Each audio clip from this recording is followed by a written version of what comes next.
The son and his wife who came over had clearly tense expressions on the day, and their smiles were strained.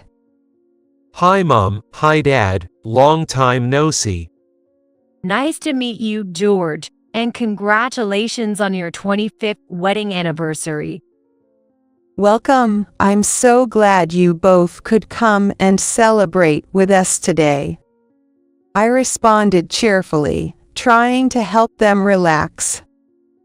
Today, I've gone all out preparing the meal since you both came all this way. Dad cooked. But I'm not used to it, so I'm not done with the preparations yet.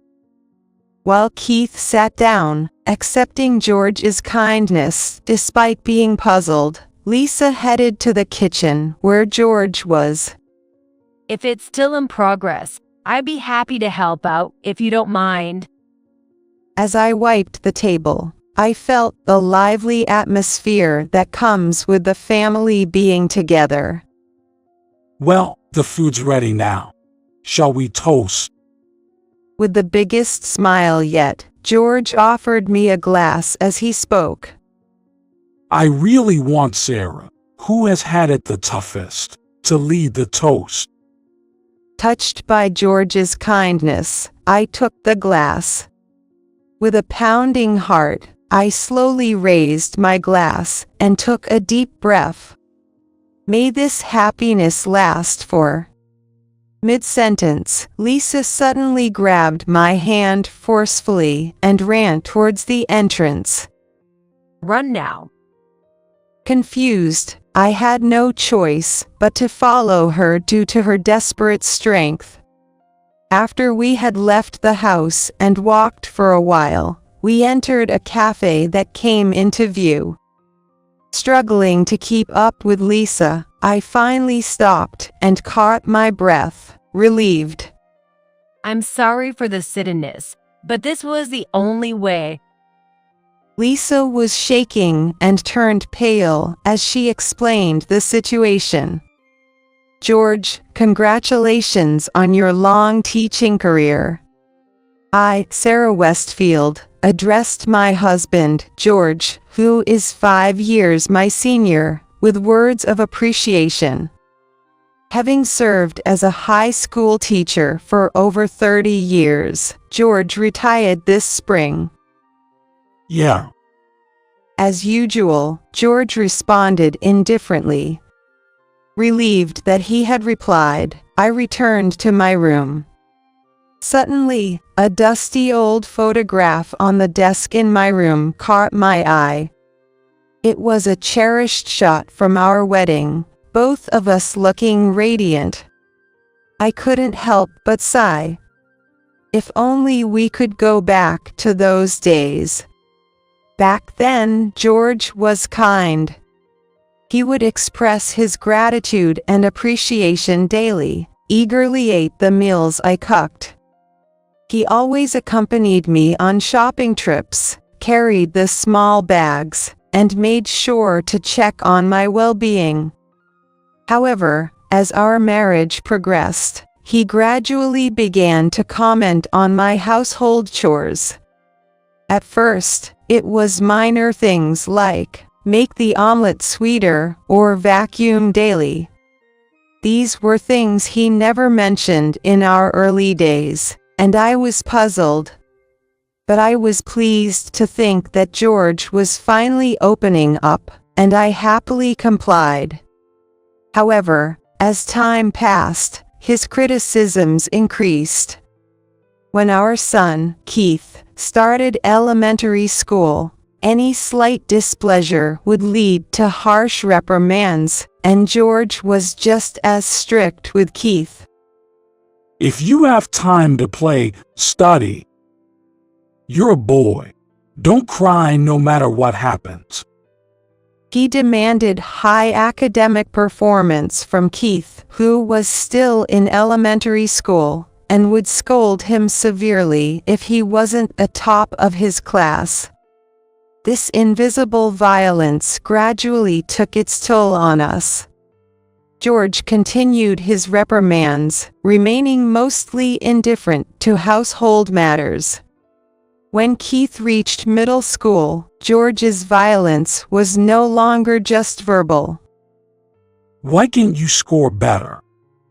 Apparently, Keith had made just one mistake in a 5-subject test. Without trying to hide his anger, George furiously tore up the test papers on the desk. Being the top of the class is quite impressive, isn't it? It has to be perfect. Why did you only get this one wrong?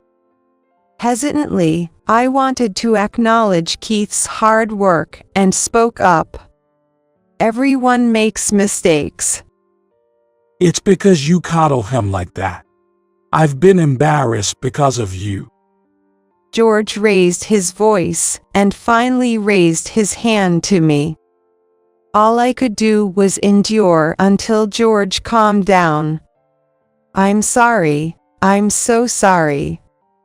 I kept apologizing, telling myself it was just until George calmed down. If this appeased George, he wouldn't lash out at Keith. To protect Keith, I gritted my teeth over and over. Even when Keith became a high school student, George didn't change. What are you doing? Aren't you upset Keith lost? That day, after Keith, who had joined the soccer team, lost a game, I was berated. It was Keith's first game, and he was picked as a freshman. That in itself is wonderful. Don't joke. What's the point of being on the team if you lose? With that, George slapped my left cheek hard. Holding my stinging left cheek, I desperately tried to prevent George's anger from turning towards Keith. Apparently, the other team was the top national contender, and Keith managed to score 2 goals against them. If he can score 2, he could have scored 3. Then he slapped my right cheek hard. Tell him I won't tolerate another disgraceful performance next time. George seemed satisfied after hitting both my cheeks and left with a parting shot. I will not let him lay a hand on Keith. While cooling my cheeks with ice, I kept reassuring myself. Every time Keith's grades or test results came out, George would become violent towards me. Mom, your face. Keith came running to me, about to cry. It'll heal quickly. I tried to force a smile not to worry Keith, but my swollen cheeks wouldn't cooperate. It's my fault, isn't it? No, it's not, Keith. You've done nothing wrong. If only I had better grades. Please, Mom, stop covering for me. His plea pained my heart. Protecting their child is a parent's job. But I don't want to see you hurt any more because of me. Clutching his fists, Keith strained to speak. If Dad ever hits you, and you end up all bruised, I won't be able to handle high school. That might be true, but life is only once. I want Keith to fully enjoy his youth in high school. I gently touched Keith's shoulder and tried to explain. Mom, your life is only once, too. I'm fine. Besides, Dad's attitude is just for now. He'll surely return to the kind father he once was. I smiled gently as I looked into his eyes. I'll try even harder not to cause any trouble. Sensing my unyielding stance, Keith spoke weakly. Just enjoy being yourself, Keith. Leave Dad to me, please. He looked me in the eyes and nodded firmly. Then, Keith enjoyed his high school life, and quickly became a college applicant. Keith seemed to be choosing his college based on its proximity to home. Worried about me. Don't worry about Dad. But what about you? I'll stay here and live with Dad. Keith looked at the marks on my arm with a face like he had swallowed a bitter bug. Really, must you? Yes, and you know I'm not strong, right? Too much change might be too much for me. In fact, I had always tended to get sick when traveling. Okay. Reluctantly, Keith conceded. Keith worked hard and successfully got into his desired university. A considerable distance away, requiring a railroad train journey. George had always been critical of Keith, but since the university was prestigious, he seemed unusually satisfied. Take care. Mom, I'll do my best. Keith, on the verge of tears, gripped my hand and then left for his new life. After Keith moved for college, the physical violence from George subsided, but the scolding continued. Catching a cold again. Are you faking it? Don't roam around in front of me dressed so sloppily. While I was often criticized about my health and appearance, it was better than being hit. My joy during those days was hearing from Keith.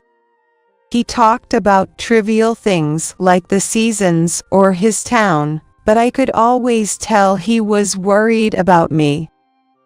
This year the watermelons are really good and so sweet. I wish you could come and try some. That would be nice. If I'm feeling well, I'd love to visit.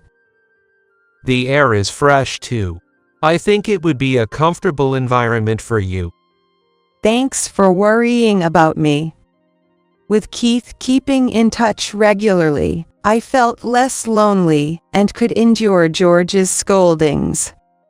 This life continued for over 4 years, and Keith graduated from college and married a local girl. Lisa, my wife, said she'd love to live with you when I told her about you.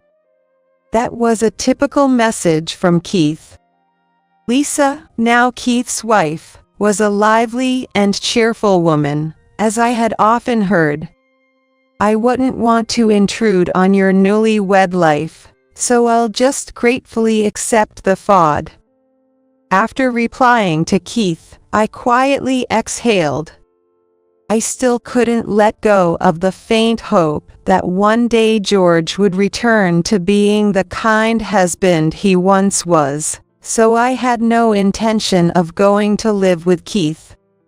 It's okay, it'll surely be okay. I muttered like a mantra, enduring George's scolding. Hey, where did you put my socks?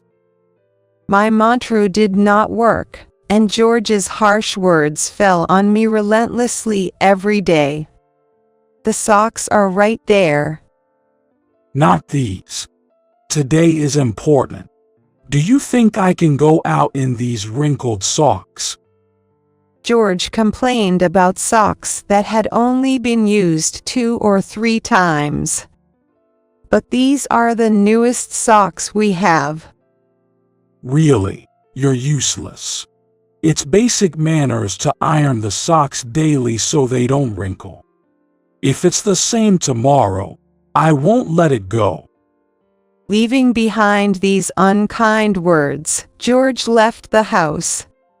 Even though I knew he wouldn't look back, I hurriedly called out a goodbye.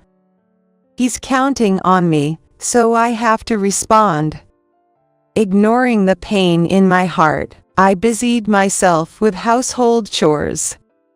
I continued to endure George's unreasonable demands alone, and now years have passed. Upon his retirement, George seemed a bit calmer. It would be a lie to say I felt no anxiety about spending more time with him in the future. Still, I forced myself to see kindness in his actions, and was disgusted with myself for still searching for the man he once was. Unable to let go of my anxiety and faint hope, I found it hard to approach the living room where George spent his days. I watched TV only when he was in the room. A dish George might like was featured on the program, deciding what to make for dinner that evening. I turned off the TV and prepared to go shopping. Dressing warmly since the forecast said the high would only be 41 degrees Fahrenheit, even though it was April. Just as I was about to leave the house as usual, George called out from behind. Wait a minute. I'll come with you to carry the bags. What? Surprised by his unexpected offer, I almost dropped my bag. It would be cold to walk. I'll take the car out. Watching George quickly get ready, I pinched the back of my hand to see if I was dreaming. I pinched the back of my hand to keep it from being noticed, but it probably hurt more than if I had pinched my cheek. Come to think of it, I hadn't received a single insult today. All right, let's go then. As he urged me on, I got into the car, and then George said something even more surprising. You can rely on me, you know. Unable to believe he was the same person as the day before, I reflexively replied, yes. What had happened to him? George, perhaps noticing I shivered from the cold, quietly turned on the heater. Thank you. George glanced at me and smiled. It had been decades since I last saw George smile. It had been so long that I was shocked and instinctively looked away. 5 minutes into the car ride, George spoke again. I'm sorry. I've been under a lot of stress from work, and I've been taking it out at home. I see. Given his job as a teacher, he must have faced considerable pressure from many students and their parents. I'm a flawed person. Instead of being supportive, I've hurt the family I care about, which is really the worst. Seeing George's remorseful expression, tears naturally started flowing from my eyes. My kind husband, whom I had always believed in, had returned. Thank you for working so hard for us. I've always known and believed you're a kind person. I'm lucky to have such a great wife. Embarrassed, George smiled, and I found myself smiling too. Thank you. Let's keep it up from now on. Of course. From that day, George acted as if he was trying to make up for lost time. I don't know if it's enough to repay you, but I want to be there for you, Sarah. George said this with a serious look, and he took the initiative to care for my health and do the cooking. You're already helping a lot, thank you so much. I felt grateful that I had kept my faith in him. As the seasons changed, it was around the time when the osmanthus fragranced the air again this year. Keith and his wife Lisa had planned to come over to celebrate our silver wedding anniversary. I wonder if it's okay for Lisa to meet Dad. Up until just before their visit, Keith was worried about George's behavior. It's fine, he doesn't say harsh things to me anymore, and he's actually very kind. Really? Although I had visited Keith and Lisa by myself before, This was the first time they would come to our house. If you're that worried, I'll talk to Dad. I thought that Keith would feel differently after hearing George's words. Hello, is that Keith? I handed the phone to George, who exchanged greetings, albeit awkwardly. Keith, I'm sorry.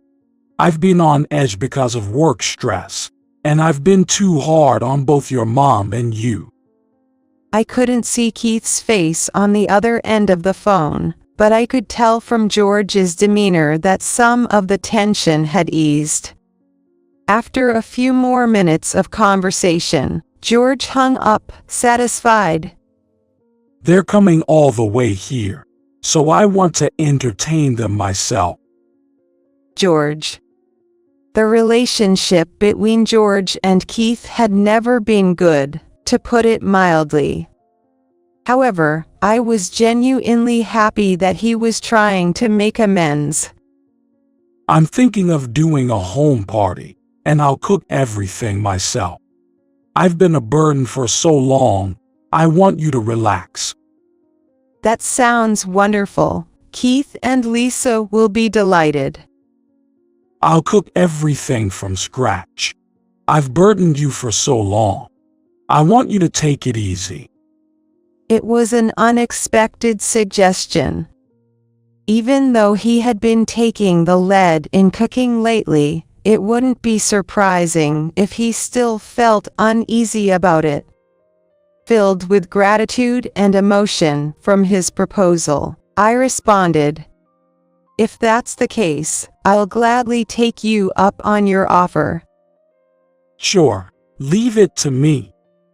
Excited, I began to think about what else I could do for Keith and his wife's visit. Then I'll do the cleaning. I'll be using the kitchen, so I'll handle that. Could you take care of the cleaning outside the kitchen? Understood. Thus, we cooperated in preparing to welcome Keith and his wife. On the day they arrived, Keith and his wife's expressions were clearly tense, and their smiles were strained. Hi Dad, hi Mom, it's been a while. Nice to meet you, George, and congratulations on your 25th wedding anniversary. Welcome. I'm so glad you both could come and celebrate with us today. I cheerfully responded, trying to ease their tension.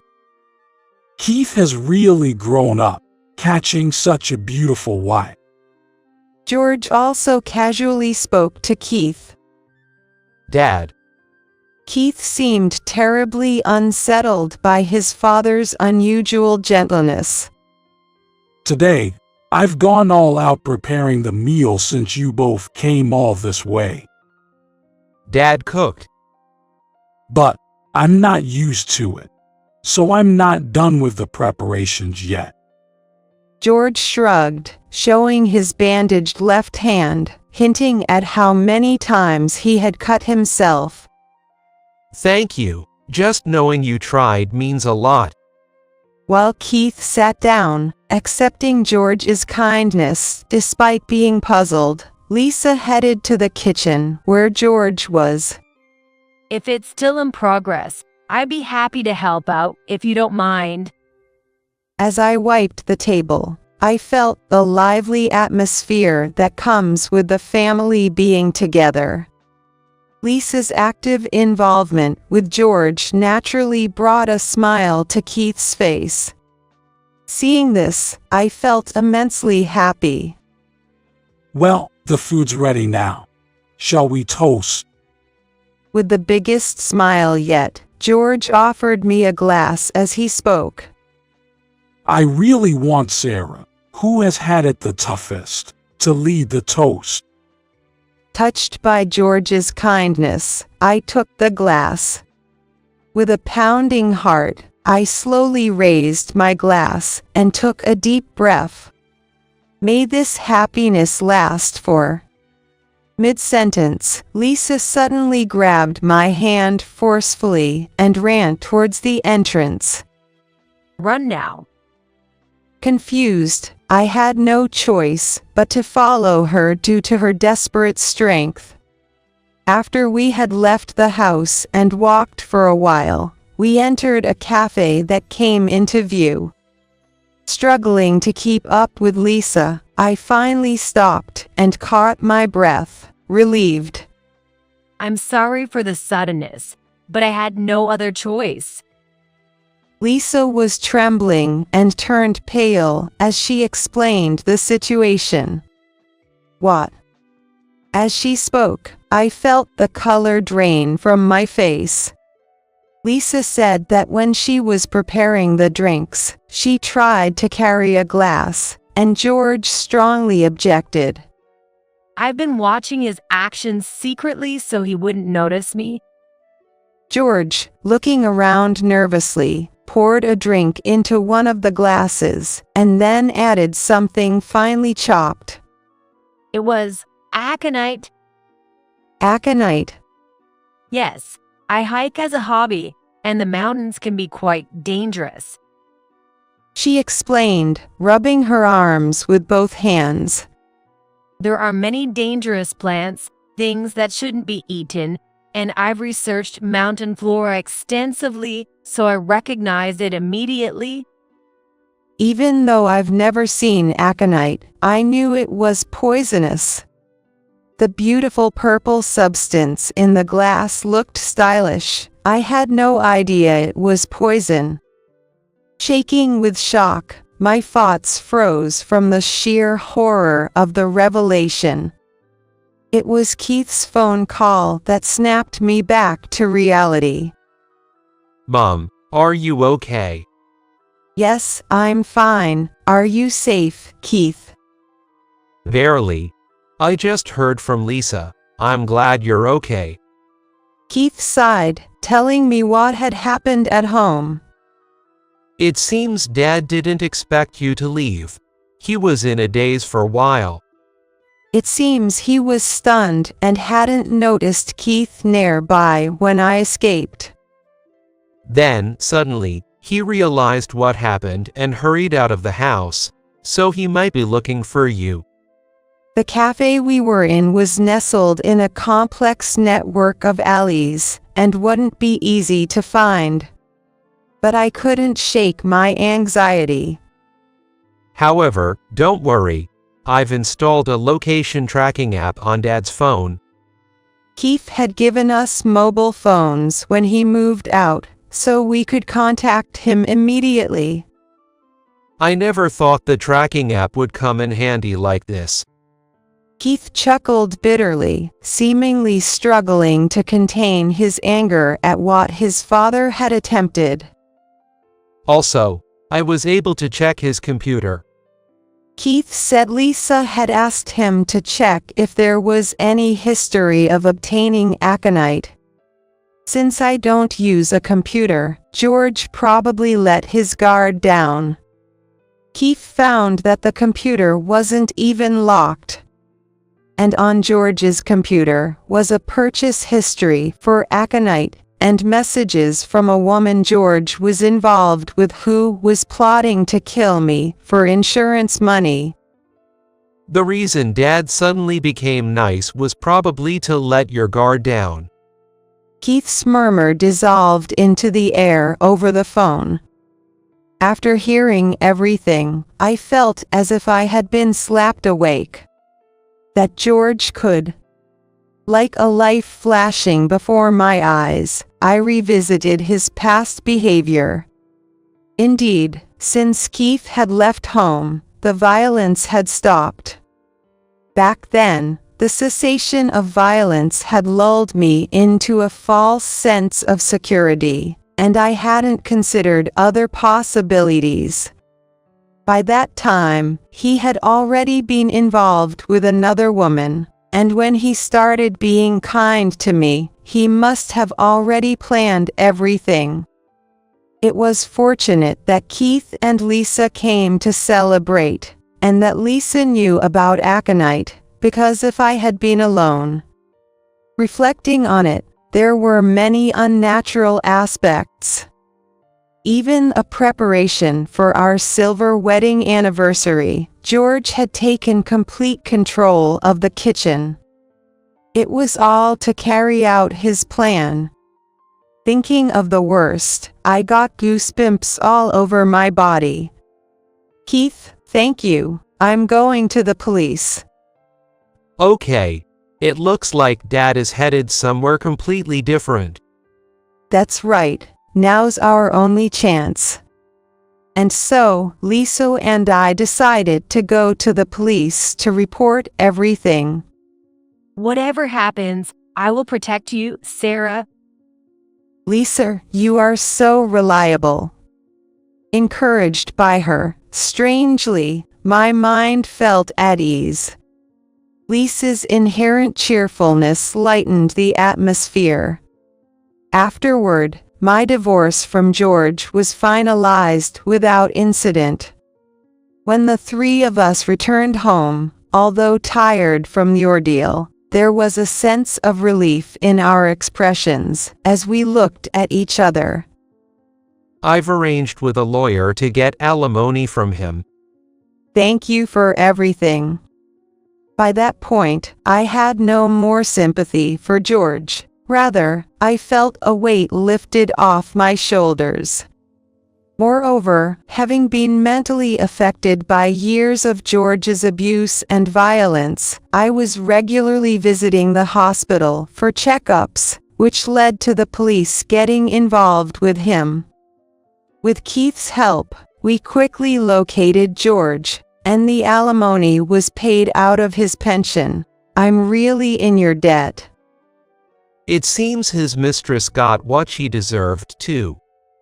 The woman who had conspired with George was quickly apprehended thanks to the information found on his computer. It looks like I can live without fear now. My heart was shredded by the betrayal of George, whom I had supported for so many years. Yet, trying not to worry them, I forced a smile. Sarah, if you're okay with it, would you like to live with us? That's a kind offer, but I'll be fine on my own. If my frail health were to cause trouble for Lisa, I wouldn't want to burden her. The last thing I wanted was to be a burden on my son and his wife. We want to protect Sarah, who once selflessly protected Keith this time around. Lisa said this, and then hugged me tightly. Lisa. In front of me, Keith, with a gentle expression, nodded in agreement. Thank you. It would be reassuring to have both of you by my side always. With that, I moved in with Keith and Lisa and started a new life.